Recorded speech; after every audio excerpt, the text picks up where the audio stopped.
दिल किस्मत वालों को मिलता है सच्चा प्यार। नमन न्यूयॉर्क अपने बिजनेस मीटिंग के लिए गया था और अब वहां का सारा काम खत्म करके आज इंडिया लौटा था।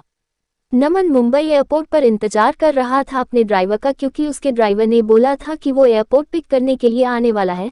काफी टाइम हो गया था लेकिन वो नहीं आया और ना ही उसका कॉल लग रहा था। कुछ देर बाद नमन का फोन भी स्विच ऑफ हो गया क्योंकि चार्ज नहीं था। इंतजार करते करते बहुत टाइम हो गया था तो नमन ने सोचा कि वो टैक्सी से ही चला जाए। फिर वो अपना सारा सामान लेकर एयरपोर्ट से बाहर निकला और टैक्सी की राह देख रहा था कि कोई आए। तभी एक टैक्सी आते देख नमन उसे हाथ दिखाकर रोका और जैसे ही बैठने गया तो एक लड़की दूसरे साइड से टैक्सी में बैठ गई। नमन ने कहा कि ये टैक्सी उसने रोकी है तो वो बोली तो क्या हुआ, बैठी तो मैं पहले ना, आप दूसरी टैक्सी ले लो। नमन फिर उससे कहा कि आपको किस तरफ जाना है। उसने कहा मैं कहीं भी जाओ, आपको उससे क्या मतलब। उसका ये सब सुन के नमन को थोड़ा गुस्सा आने लगा। एक तो मैं कब से इंतजार कर रहा हूँ, ड्राइवर नहीं आया मेरा और ये इधर मुझसे बेहस कर रही है। फिर नमन भी टैक्सी में बैठ गया और बोला भैया चलो। वो लड़की ज्यादा कुछ नहीं बोली और आगे चल के उसका घर आ गया तो वो नमन से पहले ही उतर गई और नमन आगे निकाल गया टैक्सी में। फिर जब नमन को प्यास लगा तो वो पानी पीने के लिए पीछे वाले सीट से पानी की बोतल लेने गया तो देखा उधर एक छोटा सा हनपस था जिसमें एक पैन कार्ड, आधार कार्ड और एक छोटी सी डायरी थी।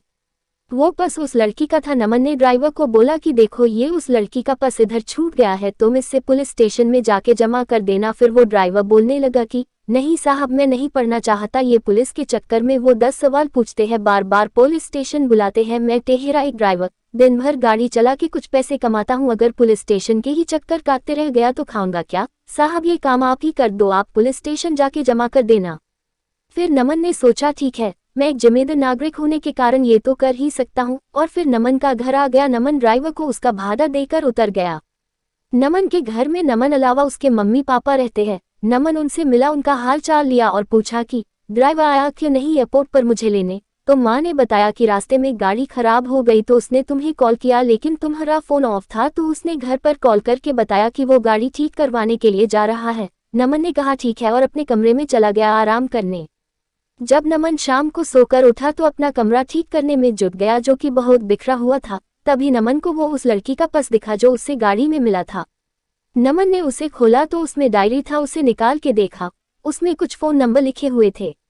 उसमें एक नाम था नीतू। नमन ने उस नंबर पर कॉल किया और उससे बोला कि मुझे एक पर्स मिला गाड़ी में जिसमें ये डायरी है, उसमें तुम्हारा नाम है और एक पैन कार्ड और आधार कार्ड भी है। उसने पूछा कि आधार कार्ड पर नाम क्या है। नमन आधार कार्ड पर देखा और बोला अनिशा। तो सामने से वो लड़की बोली हाँ ये मेरी दोस्त का पर्स है, वो मुझे बोली थी कि उसका पर्स कहीं खो गया है, मैं उसे बता देती हूँ और आपका नंबर भी दे देती हूँ, वो आपको कॉल कर लेगी। नमन ने कहा ठीक है।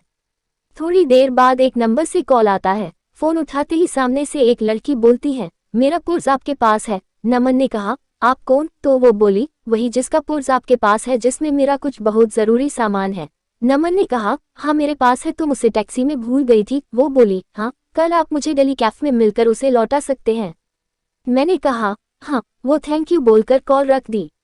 अगले दिन नमन कैफे गया उसका पर्स लौटाने के लिए। नमन सही टाइम पर पहुंचा था लेकिन अनिशा लेट थी। नमन रुका था उसके लिए। कुछ देर बाद वो आई। आज वो बिल्कुल अलग ही लग रही थी कल से। उसके लंबे घने बाल थे जो खुले हुए थे। उसने सफेद और नीले रंग का सलवार कुर्ता पहना था, कनों में सुंदर से झुमके भी थे। नमन उसे बस देखता ही रह गया। वो धीरे धीरे नमन की तरफ चली जा रही थी। नमन का ध्यान ही नहीं था, वो बस उसे देखे जा रहा था। फिर वो बोली हेलो, ध्यान कहाँ आपका, मैं कुछ पूछ रही हूँ। तो नमन जल्दी से उठ गया और बोला हाँ ओ मैं तुम्हारा ही वेट कर रहा था। वो बोली हाँ सॉरी मुझे थोड़ा लेट हो गया। नमन बोला कोई नहीं ठीक है। फिर नमन ने कहा कॉफी। वो बोली सॉरी अभी नहीं, मैं थोड़ी जल्दी में हूँ, आप मेरा पर्स दे दो, मुझे जाना है। नमन ने कहा हाँ दे दूंगा, थोड़ा बैठ के कुछ बात तो कर ही सकते हैं। वो बोली जरूर लेकिन आज नहीं फिर कभी। मैंने कहा ठीक है लेकिन याद रखना अपनी बात, अगली बार साथ में बैठ के कॉफी पीना पड़ेगा, फिर मत कहना आज भी जल्दी में हूँ। वो बोली हाँ ठीक है अब मेरा पर्स दे दो। नमन ने उसका पर्स दे दिया और बोला मैं तुम्हें कॉल कर सकता हूँ ना अगली बार मिलने के लिए। वो बोली हाँ और चली गई। नमन कुछ देर वहां रुका और फिर ऑफिस चला गया। नमन पूरी रात अनिशा का बारे में ही सोचता रहा। नमन उसे भूल ही नहीं पा रहा था। नमन को उसकी एक एक बात याद आ रही थी। अगले दिन नमन के कुछ दोस्त मिले और वो उसे बोलने लगे कि चल आज पार्टी करते हैं, बहुत दिन हो गए हैं हम दोस्तों ने साथ में पार्टी नहीं किया है। नमन ने कहा ठीक है सब चल रहे हैं तो मैं भी चलता हूँ। फिर वो 5 दोस्त एक क्लब में गए। सब वहाँ बहुत नाचे साथ में। फिर थोड़ा ड्रिंक भी किया। तभी नमन की नज़र एक लड़की पर गई जो लगातार बहुत ड्रिंक कर रही थी। नमन ने ध्यान से देखा तो वो और कोई नहीं अनिशा थी। आज वो बहुत ही अलग लग रही थी। कहाँ उस दिन जब वो नमन से मिली थी तो सलवार कुर्ते में आई थी और आज वो शॉर्ट स्कर्ट और टॉप में है और ड्रिंक कर रही है। नमन तो बिल्कुल ही चौंक गया उसे देखकर। नमन उसके पास जा ही रहा था उससे बात करने के लिए कि तब तक उसके दोस्त उसका हाथ पकड़ा कर डांस करने के लिए लेकर गए। नमन की नज़र अनिशा पर ही थी लेकिन थोड़ी ही देर में वो वहां से कहीं चली गई। फिर नमन ने उसे क्लब में इधर उधर ढूंढा लेकिन वो नहीं मिली। घर जाकर नमन उसे कॉल किया, वो कॉल भी नहीं उठा रही थी। नमन उसे बहुत बार कॉल किया लेकिन उसने नमन का एक भी कॉल का जवाब नहीं दिया। अगले दिन फिर नमन उसी टाइम पर क्लब गया ताकि अगर वो आ जाई तो वो उधर ही उससे पूछ लेगा। नमन अंदर जाकर वेट कर रहा था लेकिन वो नहीं आई आज। फिर नमन ने उसे कॉल किया, इस बार उसने कॉल उठाया। कॉल उठाते ही नमन उससे पूछा, कहाँ हो तुम? वो बोली, क्यों, क्या हुआ? मैंने उससे बोला कि कल मैंने तुम्हें क्लब में देखा था, तुम हद से ज्यादा ड्रिंक कर रही थी, क्या हुआ है? तुम्हें कोई किसी बात का टेंशन है क्या? वो बोली, नहीं, और कॉल कट कर दी। नमन फिर उसे कॉल लगाया तो उसने कॉल नहीं उठाया। इस बार नमन वहां से घर चला गया। घर आकर उसने अनिशा को मैसेज किया कि अगर तुम्हें कोई किसी बात का टेंशन है तो मुझे बता सकती हो। उसका कोई रिप्लाई नहीं आया। 2-3 दिन हो चुके थे, अभी तक अनिशा ने कुछ नहीं कहा था। नमन फिर अनिशा को कॉल किया, उसने कॉल उठाया। नमन ने बड़े आराम से बोला कि तुमने कुछ रिप्लाई नहीं दिया मेरे मैसेज का। वो चुप ही थी। नमन ने फिर बोला, ऐसे चुप नहीं रहो, कुछ बोलो, कुछ परेशानी हो तो बताओ, मैं तुम्हारी मदद कर सकता हूँ। फिर नमन ने कहा, अच्छा चलो कल उसी कैफे में मिलो, तुम्हारा काफी बाकी है एक मुझ पे। वो हाँ ठीक है बोलकर कॉल रख दी। नमन बड़ी बेचैनी से कल का इंतजार कर रहा था। अगले दिन वो सुबह सुबह उठा, अच्छे से तैयार होकर अनिशा से मिलने के लिए निकला। आज नमन खुद टाइम से पहले आकर इंतजार कर रहा था। थोड़ी ही देर में अनिशा आई। वो बहुत सुंदर दिख रही थी। आज उसने जीन्स टॉप पहना था और बाल वैसे ही खुले थे। वो जैसे जैसे आगे आ रही थी चल के उसके बाल उसकी आंखों की तरफ आ रहे थे। वो उन्हें ठीक करती हुई आ रही थी। वो आके नमन के सामने वाले कुर्सी पर बैठ गई। वो शांत थी। नमन ने पूछा, कॉफी? वो किसी मुस्कुराहट के साथ बोली, हाँ।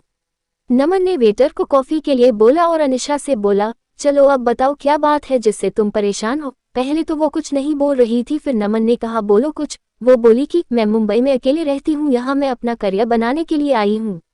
ये बोलते बोलते वो चुप हो गई। मैंने कहा, हाँ आगे बोलो, इसमें क्या हुआ? ये तो अच्छी बात है, तुम अपने करियर पे इतना ध्यान दे रही हो। फिर वो बोली, लेकिन अब नहीं हो पा रहा है, मेरा काम में बिल्कुल ध्यान नहीं रहता। मुझे अपने बॉस से बहुत बार अब डांट सुननी पड़ती है और उसने तो ये तक कह दिया है कि अगर ऐसा ही चलता रहा तो वो मुझे नौकरी से निकाल देगा। 2 महीने हो गए हैं मेरे इस वार्ताओं से, मुझे रोज डांट सुनी पड़ती है। मैंने उससे पूछा, ऐसा क्या हो गया है कि तुम इतनी परेशान रह रही हो? वो चुप हो गई फिर से। फिर थोड़ी देर बाद बोली, मुझे कैंसर हो गया है। ये सुनकर नमन घबरा गया। आगे वो बोलती रही, 2 महीने पहले मैंने चेकअप करवाया था तो डॉक्टर्स ने बोला कि मुझे कैंसर हो गया है, अभी 2nd स्टेज पर है। ये सुनकर मैं तब से परेशान रहती हूँ कि कैसे मैं सब करूँगी। मेरा इस दुनिया में कोई नहीं है, बचपन से ही मैं अनाथ हूँ, बस कुछ ऑफिस के दोस्त हैं। मैं ये बात अपने ऑफिस में भी नहीं बता सकती कि अगर बॉस को पता चला तो वो मुझे कहीं नौकरी से निकाल ना दे। 3 महीने पहले ही मेरा प्रमोशन हुआ है, मुझे हेड ऑफ द डिपार्टमेंट बनाया है और ये सब हो गया। मैं अब क्या करूँ, कुछ समझ नहीं आ रहा है। ये सब सुनकर नमन ने धीरे से उसका हाथ अपने हाथ में लिया और बोला, तुम अकेले नहीं हो, मैं तुम्हारे साथ हूँ। वो चुपचाप नमन की ओर देखने लगी। नमन ने कहा, हाँ तुम सही सुन रही हो, मैं तो उसी दिन से तुम्हें पसंद करने लगा था जिस दिन तुम अपना पर्स लेने के लिए मुझसे मिलने आई थी। ये सुनकर उसने अपना हाथ पीछे कर लिया। नमन ने पूछा, क्या हुआ, हाथ क्यों हटा लिया तुमने? वो बोली, नहीं ये सब ठीक नहीं है, मेरी जिंदगी का ही भरोसा नहीं है और मैं तुम्हें मेरे वजह से कोई परेशानी नहीं दे सकती। नमन उसे प्यार से समझाया कि नहीं, तुम मुझे कोई परेशानी नहीं दे रही हो, मैं तुम्हारा ध्यान रखना चाहता हूँ, तुम्हें अपनी जिंदगी का हिस्सा बनाना चाहता हूँ, मैं हमेशा तुम्हारे साथ रहूंगा, कभी तुम्हें अकेला नहीं छोड़ूंगा। वो बोली, नहीं तुम समझो, कल को पता नहीं मैं रहूं या ना रहूं, तुम क्यों खुद को किसी की परेशानी में डाल रहे हो? नमन उसे बहुत समझाया लेकिन वो नहीं मानी और चली गई। नमन उसके पीछे गया, उसका हाथ पकड़ के रोका और उससे कहा, तुम्हें कभी भी किसी की जरूरत हो तो मैं हमेशा तुम्हारे साथ रहूंगा। और फिर अनिशा चली गई। नमन उसे रोज उसका हाल पूछता था। वो डॉक्टर के पास चेकअप के लिए गई कि नहीं, टाइम पर सब दवाएं ले रही है कि नहीं। उस दिन के बाद नमन ने कभी उसे अकेला नहीं महसूस होने दिया। नमन उसे रोज फोन करता था, उसका हाल पूछता था। 4 महीने हो चुके थे ऐसे बात करते करते। एक दिन शाम को फोन पर बात करते करते अनिशा बेहोश हो गई। नमन उसे पुकारता रहा लेकिन वो कुछ नहीं बोल रही थी। नमन तुरंत उसके घर जाने के लिए निकल गया। उधर पहुंचा तो देखा कि अनिशा के घर पर कोई नहीं था। फिर उसके पड़ोसियों से पूछा तो पता चला वो उसे हॉस्पिटल लेकर गए हैं। मैं तुरंत हॉस्पिटल पहुंचा, इंक्वायरी डेस्क पर उसके बारे में पता किया और उसके रूम की तरफ गया। वह 2-3 लोग खड़े थे जो अनिशा को हॉस्पिटल लेकर आए थे। नमन उनसे पूछा कि क्या हुआ अनिशा को, तो वो बोले कि अनिशा अपने घर में बेहोश होकर गिर गई थी। वो तो उसके घर का दरवाजा थोड़ा खुला था तो एक बच्चे को बॉल खेलते खेलते उसके घर में चला गई तो हमने जाकर देखा ये बेहोश पड़ी थी। अनिशा अकेले रहती है यह, तो हम उसे हॉस्पिटल लेकर आए। तभी आईसीयू से एक डॉक्टर बाहर आए और बोले अनिशा की हालत खराब है, हमें उसका ऑपरेशन करना पड़ेगा। नमन ने पूछा ऑपरेशन के बाद अनिशा बिल्कुल ठीक हो जाएगी ना? डॉक्टर ने कहा अभी कुछ बोल नहीं सकते। नमन ने कहा डॉक्टर आप ऑपरेशन की तैयारी कर लीजिए और पैसे की कोई फिक्र ना करें। ये सुनकर डॉक्टर चले गए। पूरे 5 घंटे बाद ऑपरेशन रूम से डॉक्टर बाहर आए। नमन जल्दी से डॉक्टर के पास गया और पूछा अनिशा कैसी है? डॉक्टर ने कहा ऑपरेशन सक्सेसफुल हुआ, घबराने की बात नहीं है कुछ।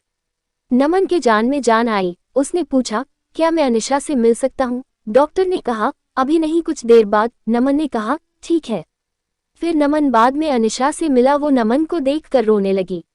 नमन उसके पास बैठा था। उसने कहा कि बोला था मैं हमेशा तुम्हारे साथ रहूंगा। ये सुनकर अनिशा और रोने लगी। नमन उसे चुप कराया और कहा अभी अभी तुम्हारा ऑपरेशन हुआ है, ऐसे में तुम्हें रोना नहीं चाहिए। हम दोनों बहुत देर तक एक दूसरे का हाथ पकड़ा कर बैठे थे। फिर वो दोनों घर आए। नमन उसका बहुत ध्यान रखता था। नमन ने अनिशा के बारे में अपने घर वालों को बता दिया था, तो अब वो अनिशा के साथ ही रहता था, उसका ध्यान रखता था। जब अनिशा पूरी तरह से ठीक हो गई तब दोनों ने शादी कर ली और हमेशा के लिए दोनों एक साथ हो गए।